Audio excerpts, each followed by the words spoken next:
The encounter the galaxy was full of silence, broken only by the soft hum of a cargo ship drifting through the dark.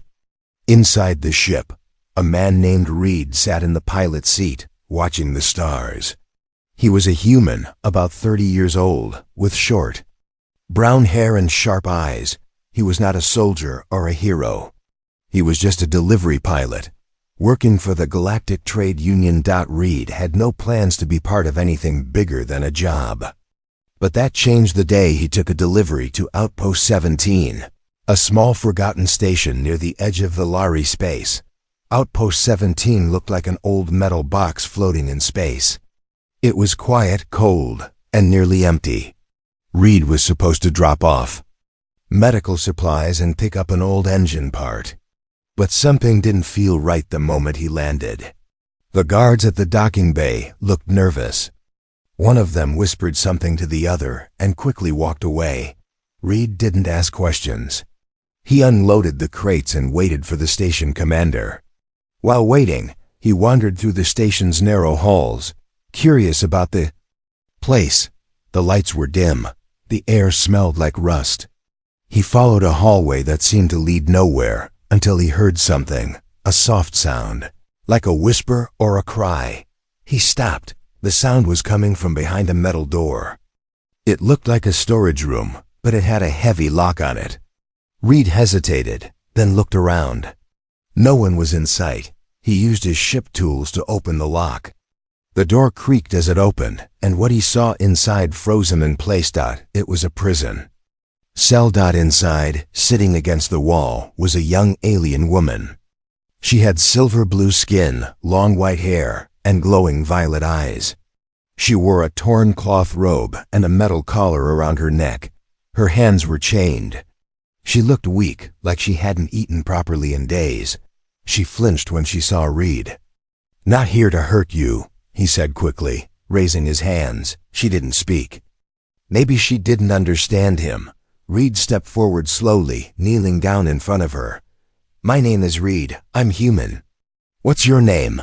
She looked at him carefully. Then, in a soft voice, she replied, "Ari." The translator in his jacket caught her voice and played back the meaning. Ari, that was her name. "What are you doing here?" he asked. Ari didn't answer right away. She looked away, her eyes full of pain and shame. Reed didn't press her. He could see what this was. She wasn't just a prisoner. She was a slave. A personal slave, hidden in a station that was supposed to be closed. Someone had kept her here, away from laws and eyes. Reed felt anger in his chest. He had heard stories about aliens being sold by corrupt traders or captured during border raids. But he had never seen it with his own eyes. "I'm getting you out of here," he said. Ari's eyes widened. "You can't," she whispered. "They will kill you." "I'm already in trouble," Reed said. "Might as well make it worth something." He stood up and started working on her chains.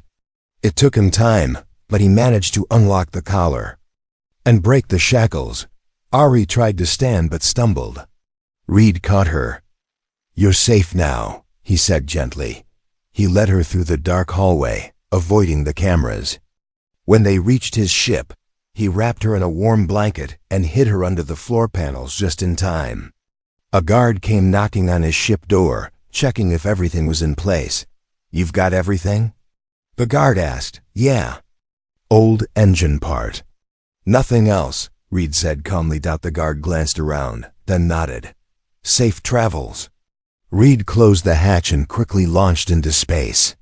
Once they were far enough from the station, he let Ari out from the hiding space. She looked around the ship, confused and scared. "You're free," Reed said. "I don't know what they were doing to you, but it's over now." Ari sat quietly in the corner of the room. She didn't smile. She didn't cry. She just looked at Reed with tired eyes. "You saved me," she said in a broken voice. Reed looked at her. "You didn't deserve to be locked up like that. Nobody does." He gave her food and water. She ate slowly, carefully, as if she wasn't sure it was real. For a while there was silence between them. Then Ari asked, "What will happen now?" Reed sighed. I don't know.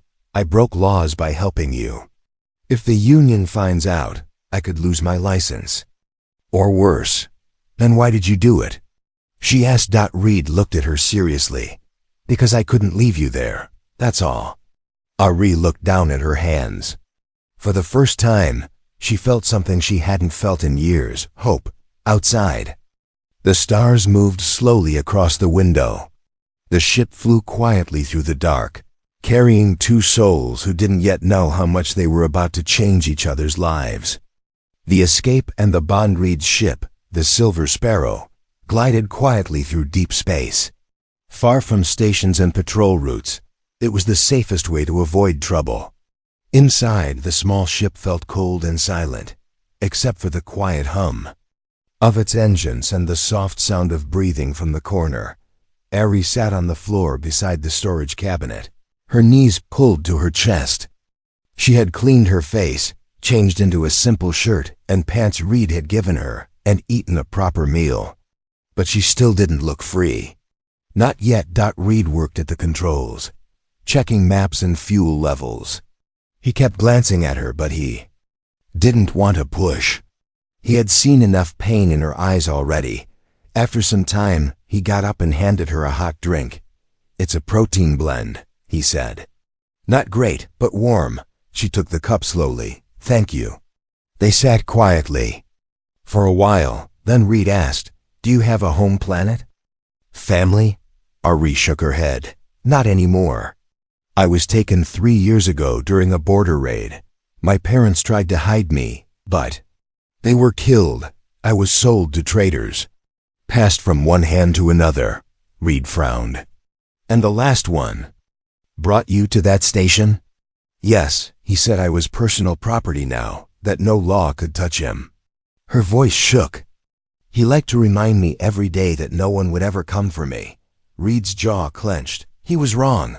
Ari looked at him. Why did you help me, Reed? You could have ignored me. Left me there. He thought for a moment before answering.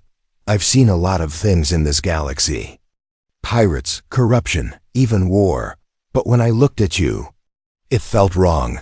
Like if I left you there, I'd never forgive myself. Ari stared at him. She didn't understand humans completely, their ways, their rules. But she could feel truth in his words, no tricks. No games. Just kindness.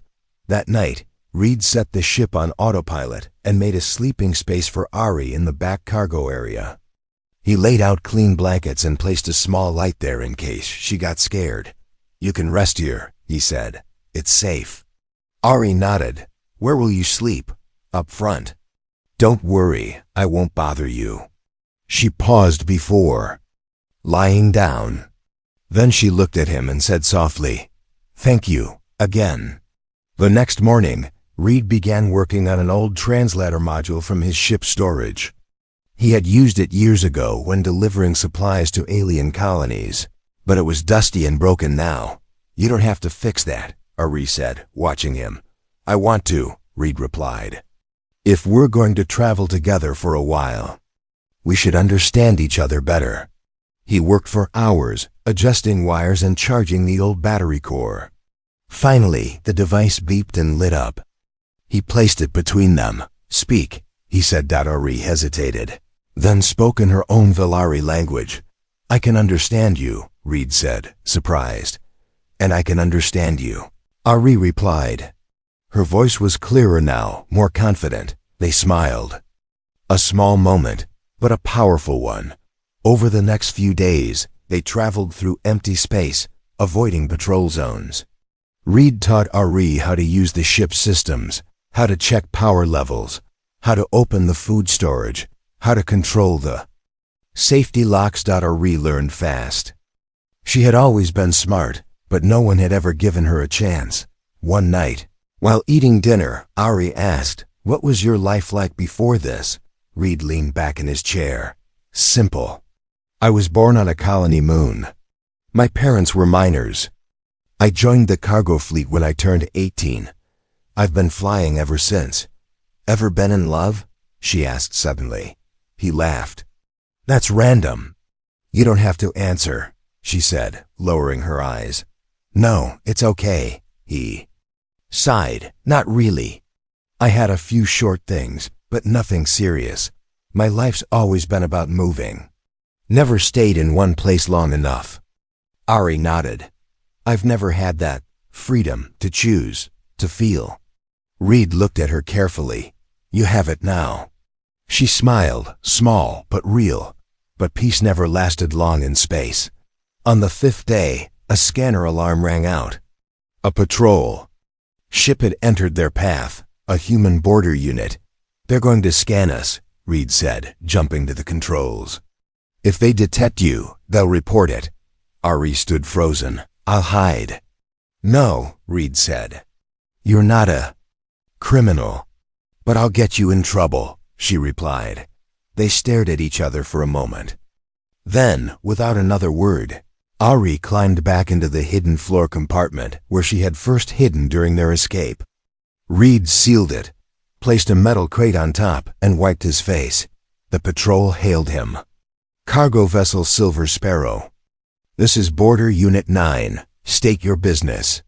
Reed answered calmly. Transporting old parts from Outpost 17. No passengers. No weapons. Preparing to scan. The voice replied. Reed held his breath as the scan passed over the ship. Clear. Continue your journey. The patrol ship moved away. Reed exhaled. He opened the hatch. Ari sat inside, holding her breath. When she saw his face, she smiled in relief. You didn't have to do that, she said. I wasn't going to lose you, Reed said, helping her out. She looked at him, then placed her hand gently on his. You've already saved me once, but now I want to protect you too. That night, they sat together under the starlight shining through the viewing panel. Neither spoke for a while. Then Ari whispered, Do you think they'll ever stop chasing us? Maybe not, Reed said. But I'll keep flying until they do, or until we find a place where no one can touch us. Ari nodded. Where we're not human or Valari, just free, Reed smiled. Yeah, just free. Outside the stars kept shining. But inside that small ship, something had changed. Two strangers from different worlds had found something rare. Trust, respect, and maybe something deeper. And their journey was only beginning.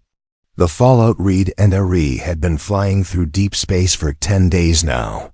The Silver Sparrow had become more than just a ship. It had become their home. Each day, they talked more, smiled more, and shared pieces of their lives. What started as rescue was slowly turning into something deeper. But danger was never far behind. Back near the Union core, news had started to spread. A patrol ship had quietly reported a scan of an empty cargo vessel coming from Outpost 17. But logs showed there had been a slave listed in secret records. That slave was now missing, and the only ship that had left during that time was Silver Sparrow. Soon, both the Human Trade Union and the Valari Senate placed a bounty on Reed. The humans wanted him for smuggling and desertion. The Valari, for reasons unknown, claimed the girl was an escaped political subject. No one knew the truth, that she had been a slave, and no one cared. Reed didn't know about the bounty yet, but he could feel something was wrong. Fuel stations were ignoring his requests. Old friends wouldn't answer his messages. The universe had suddenly gone quiet. We need supplies, he told Ari. And fuel. Is that safe? She asked. No, in neutral station. It's far from the border zones. We'll go in, rest for a day, and leave quietly, Ari nodded. I trust you. They reached Station Vexus 9, a floating trade hub built on old mining rocks. It was dusty, crowded, and full of people who asked no questions. The perfect place to hide. Reed told Ari to wear a cloak and stay close. Together, they moved through the station's market, buying food, power cells, and water packs. But someone was watching them. A tall man in a long black coat stood in the shadows. His name was Marlin, a bounty hunter. He had once worked with the Union, but now he sold his services to the highest bidder. He had a picture in his hand, a human pilot and a silver-skinned alien girl. He followed them silently. Back on the ship, Reed ran a systems check while Ari unpacked supplies. "We did it," she said. "No trouble," Reed smiled. "Looks like our luck is finally good." He was wrong. The door of the ship blasted open with a loud bang. Smoke filled the cabin. Reed grabbed his blaster, but he was too late. A metal net flew through the door and wrapped around Ari, shocking her. She screamed and fell to the floor. Reed fired, but Marlin moved fast. He hit Reed with a shock stick, knocking him down.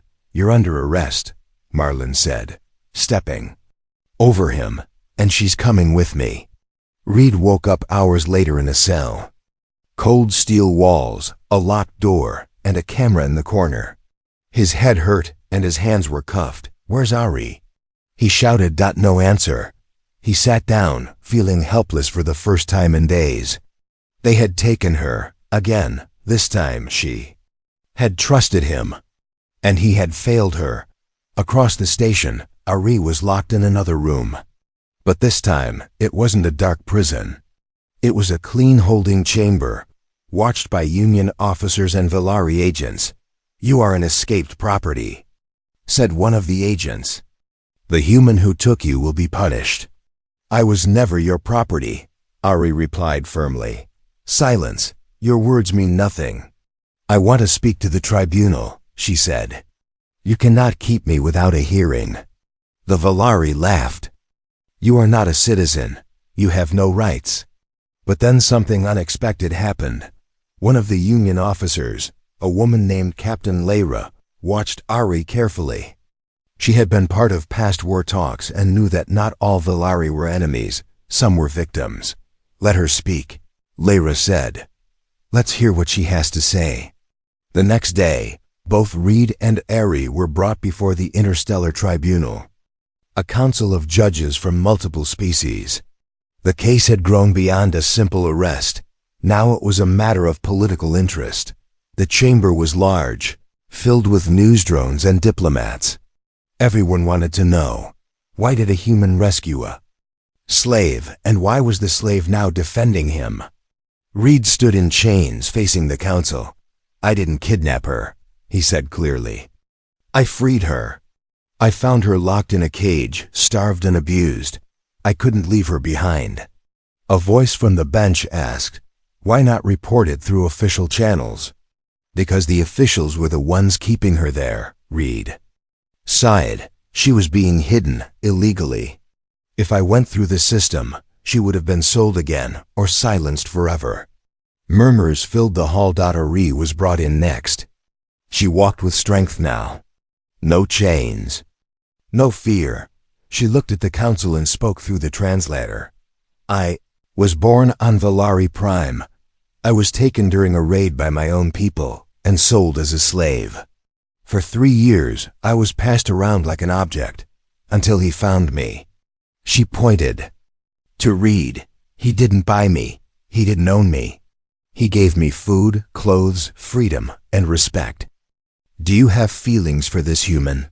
one of the judges asked. Reed didn't hesitate. "Yes, I do. He gave me a life. And I love him." Gasps filled the chamber. Reed looked at her, eyes wide. She hadn't said that to him before, not out loud. The council called for a short break. Reed was taken back to his cell.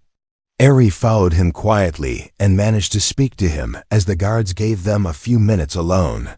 "You meant what you said?" he asked. "Yes," she said. "I'm not afraid anymore. I want to live free, with you." Reed took her hand through the bars. "They're going to ask what happens next. Maybe we should show them we mean it." She looked confused. "What do you mean?" He smiled softly. "Ari, will you marry me?"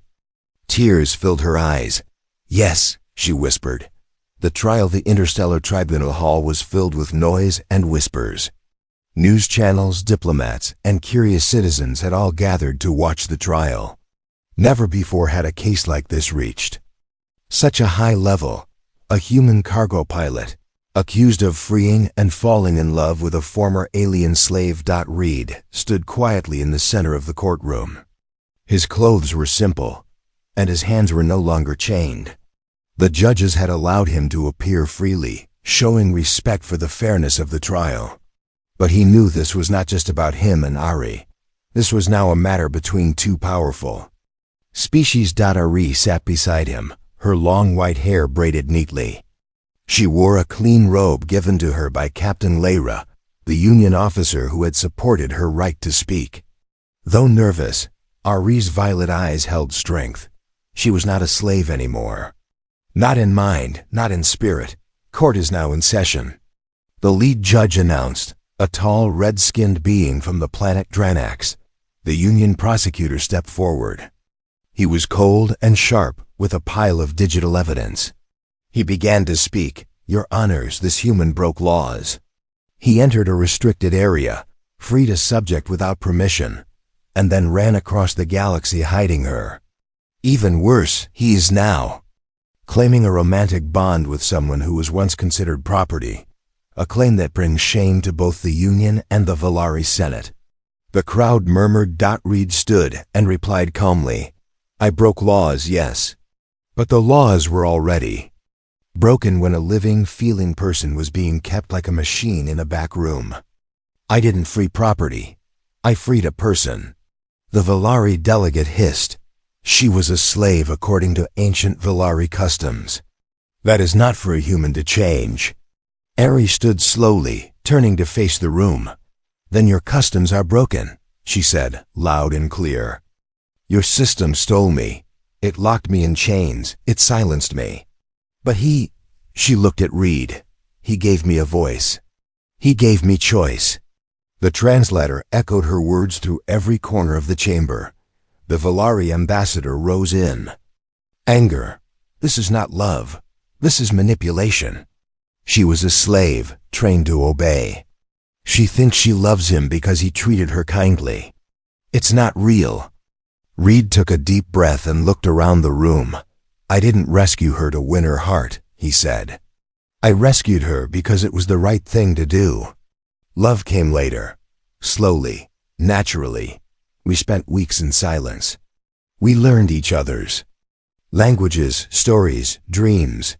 If that's not real, I don't know what is. Captain Lyra stepped forward next. She had been allowed to give a witness statement. I've seen many people lie to avoid punishment, she said. But I've never seen someone risk their career, their future, and their life for someone they barely knew. Unless they truly cared. After hours of back-and-forth arguments, the tribunal judges asked everyone to leave the courtroom while they discussed the final decision. Reed and Ari sat together in the waiting area. Neither of them spoke for a long time. I don't know what they'll decide, Reed finally said. Ari took his hand. Whatever happens, we stay together, he smiled. Always. The door opened. A court assistant stepped in. There. Ready. Back in the courtroom, the lead judge stood. This case has opened many questions. About laws, about love, and about freedom. But we have come to a decision. Everyone leaned forward. We believe the rescue of the Valari citizen known as Ari was illegal under current code, but the condition she was held in was also against interstellar human rights law. Therefore, the case is neutralized. No punishment will be given to the human pilot Reed. Gasps echoed across the hall. However, the judge continued, the question remains, is this union genuine? Or a mistake created from trauma? Reed stepped forward. I want to answer that. He turned to Ari and took a deep breath. I didn't plan this. I didn't ask for it, but it happened. You became the most important part of my life, Ari. And now, in front of the whole galaxy, I want to ask. He knelt down on one knee. Ari, will you marry me? The courtroom fell. Silent. Ari's eyes filled with tears. She walked forward, knelt in front of him, and gently touched his face. Yes, she whispered. The crowd exploded, some in support, some in shock. Later that evening, News channels across the galaxy lit up with headlines. Human marries former. Alien slave, tribunal approves union. Hopper scandal. Galactic reaction to human Valari marriage. The pilot and the prisoner. Love beyond species. Some celebrated them as heroes. Others called it madness. But Reed and Ari ignored the noise. The tribunal granted them full freedom and a special license to settle wherever they wished, as a symbol of peace between species. A few days later, they held a small wedding ceremony in a quiet garden dome near Jupiter Station. Only a few people were there. Captain Lyra, 2 old pilots Reed once flew with, and a neutral Valari healer who offered her blessings. There were no fancy decorations, no royal guests, just a human and an alien standing under a sky full of stars. I now pronounce you husband and wife, said Lyra, acting as the officiator. Reed kissed Ari's hand gently. Ari whispered, "We made it," Reed replied. "This is just the beginning." Far away, in the secret halls of both the Union and Valari governments, whispers of their story continued. Some wanted to silence them. Others wanted to use them, but Reed and Ari didn't care. They had chosen each other, and no law could change that now. The new future 1 year had passed since the day Reed and Ari stood under the stars and became husband and wife. A lot had changed in the galaxy, but for them, peace had finally begun. They now lived on a quiet green moon called Ilara 3, a small colony in neutral space. The planet had no big cities, no military zones, and no politics, just forests, lakes, and a clear sky. It was a place for those who wanted to disappear or begin again. Their home was simple, a small dome-shaped house near the edge of a forest. Reed had built it using old ship parts and local materials. Ari had planted flowers around it. It wasn't large, but it was filled with warmth. Inside, there were shelves of books, a cooking station, 2 sleeping mats pushed together, and a soft chair near the window where Ari often sat, watching the stars. Reed now worked as a mechanic, fixing old ships that passed through the nearby trade port. He didn't make much money, but they had enough to live. More importantly, they had freedom. Ari had started teaching other Valari refugees who had come to Ilara 3.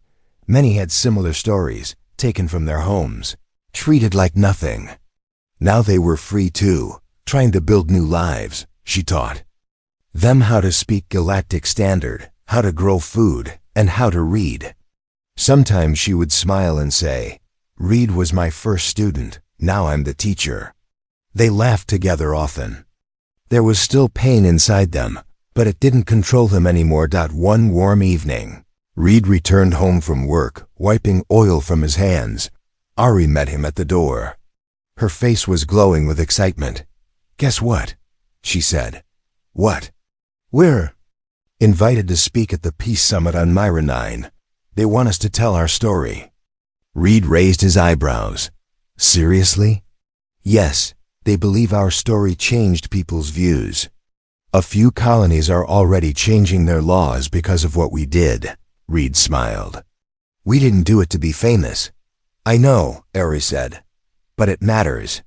He pulled her into a hug. "Then let's go, together."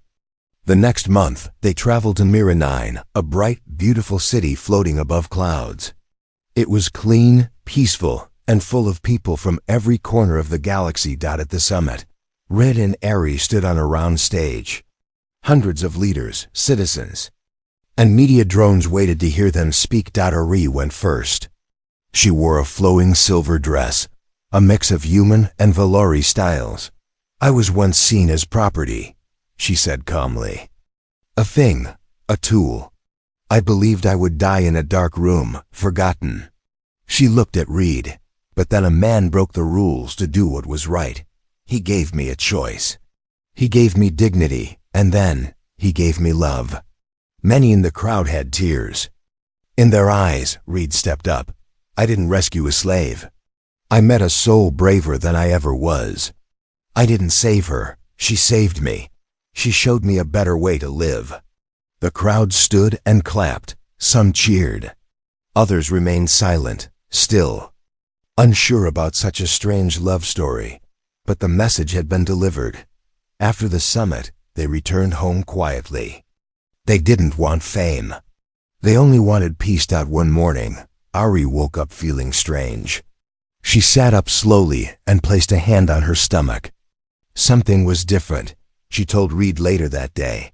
He was silent for a moment, then smiled wide. You sure? She nodded. Yes, I went to the healer.